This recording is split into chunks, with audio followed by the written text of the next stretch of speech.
ay rated SPG. Striktong patnubay at gabay ng magulang ang kailangan. Maaaring may masiselang tema, lengguwahe, karahasan, sexual, horror o droga na hindi angkop sa mga... May posibilidad na makipaghiwalay na nga itong si Gerald dito nga kay Betsy dahil nabisto na nga ni Gerald ang maling ginagawa nga nito ni Betsy sa kanyang perang pinaghirapan.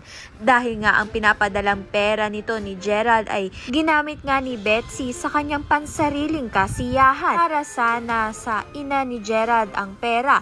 Ngunit ginamit nga ni Betsy dahil nga nag-birthday nga siya at naghanda nga siya ng magarbo. Sa kabilang banda naman nga nakuha na nga ni Gerald ang tiwala nga ng ama ni Gina na si Robert dahil nga inalay ni Gerald ang kanyang buhay upang mailigtas nga itong si Minda at si Gina. Ngunit nagtambo naman nga ng sugat itong ang si Gerald at naoperahan nga siya.